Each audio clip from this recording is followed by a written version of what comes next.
Robbins, and today we're talking about the 5 warning signs you may have anxiety and don't know it. And joining me are Tanika and Chelsea, and clinical psychiatrist Dr. Sue Varma is here. We're focusing on how the worries in your mind can trigger physical symptoms in your body and how to know whether these symptoms may be a sign that you need help with anxiety. So the 4th warning sign that you may have anxiety is muscle aches. And Tanika, I know this is something that you can relate to, and what you said in the video is that you're worried about money. Yeah. So when you start to worry about money, what do you feel physically? So those student loans, they're out of control. So when I am feeling back pain, that it comes out of nowhere, like I could get the bill, see it, and it's just like, my back starts to hurt, my shoulders, I feel it all in here.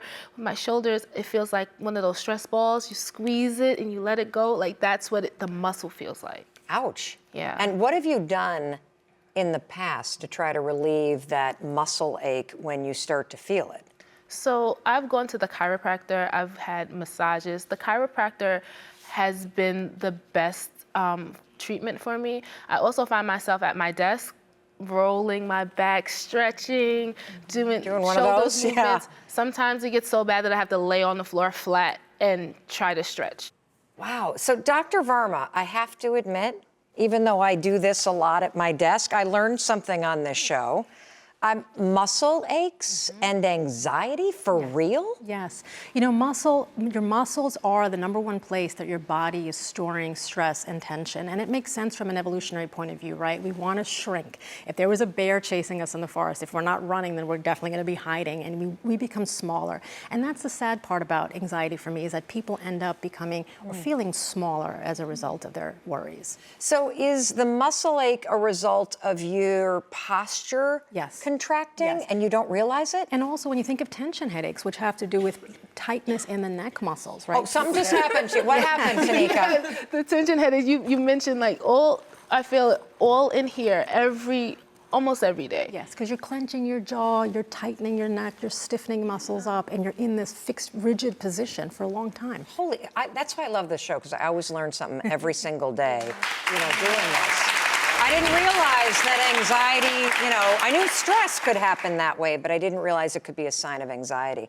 So Dr. Varma, when patients come to you, what are the keywords that they use that let you know, we may be dealing with a little anxiety here? Sure, yeah. So people will say anything from I feel worried, I feel overwhelmed, I'm nervous, I'm stressed, I'm scared. These are usually the most common words that sort of trigger in my mind, aha, I know what you're dealing with here. And so if you are watching this and you see those keywords and you're like, yep, check, and Yes. you've got one of these signs, is that something to go and talk to somebody about? Absolutely. You know, the thing that worries me is that Please.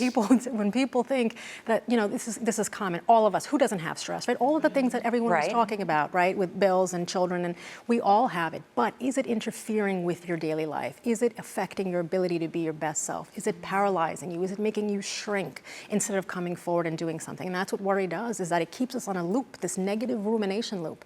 It doesn't allow us to move forward. Yeah, and you don't have to stay there. Yes. Chelsea also has been struggling with a little bit of anxiety, and you've got 3 big changes happening in your life, right? You've moved, you got a divorce, you started school, and so when you think about all the new things that are happening in your life, what happens in your body when you start to worry about?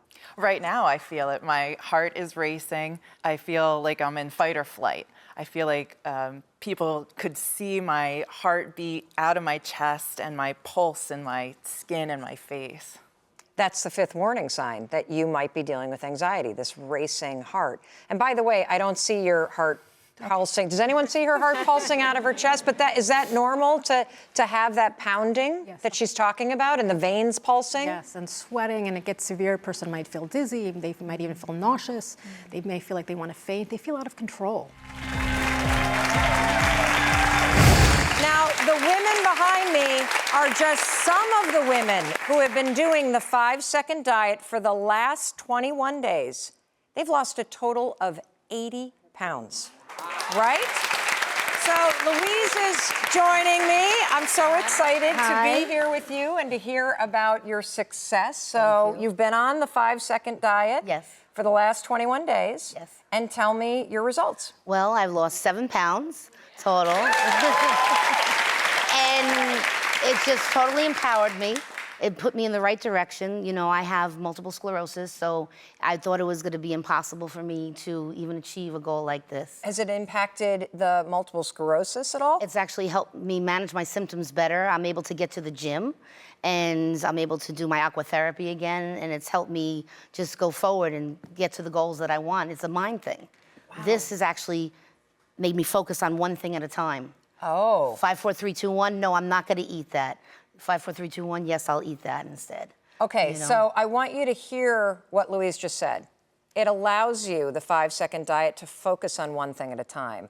And here's the thing about the importance and the power of focusing on one thing at a time. You see, I think a lot of us, when we have goals, whether it's a health goal or something else, the gap between where you are right now and where you want to go is so big that it's like standing and looking across the Grand Canyon.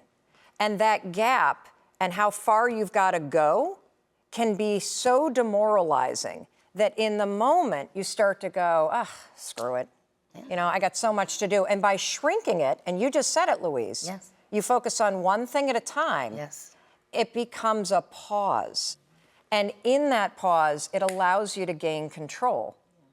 One decision at a time. You are an example of that. I love it. Thank you, Louise. And keep going. Thank you.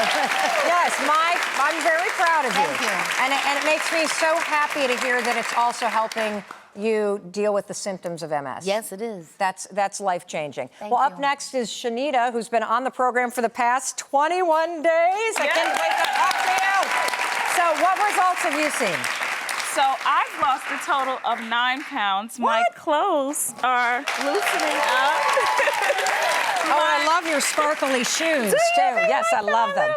Okay, so my energy is through the roof. I mean, I had to learn to start to love me. I put so much pressure on myself about what others thought about what I should be doing for me. And so with this program, I just decided, like, I can't allow others to take over who I am as a person. I had to love me first. Wow, that's amazing. And so by using 5, 4, 3, 2, 1, were you able to make choices that show that you love you? Like, how did it impact how you love yourself? Oh my goodness. Well, first of all, let me start off by saying this. Uh-oh. Okay. I have ice cream in the refrigerator right now that I did not even open during this 21-day challenge. Really? So is that your go-to? Oh, that's my go-to. This is the fun thing about the 5-second diet. It has nothing to do with food. Right? It doesn't. Right? And No. so having ice cream every once in a while is an amazing thing. Right. And I love my ice cream too. Right. But it's when we reach for it subconsciously to soothe something. And what this is doing is when you count 5, 4, 3, 2, 1, it's interrupting that negative emotion that was driving behaviors that don't serve you. Absolutely. It starts with willpower. You know, I was in the Air Force. I went in at 125 pounds, and when I got pregnant, I went up to 200 pounds. That's a 75-pound gain, you know? And Yeah. it was the hardest thing. I'm an emotional eater. And during this program, I just decided, like, something had to change. So it had to start with me. Well, Shanita, first of all, thank you for your service. And the other thing is, your story is so many women's stories. And so that's the second rule of the 5-second diet. 5, 4, 3, 2, 1 is a tool you use to interrupt the emotions that lead to eating that's not healthy for you. Absolutely. Thank you so much. No You're problem. such an inspiration.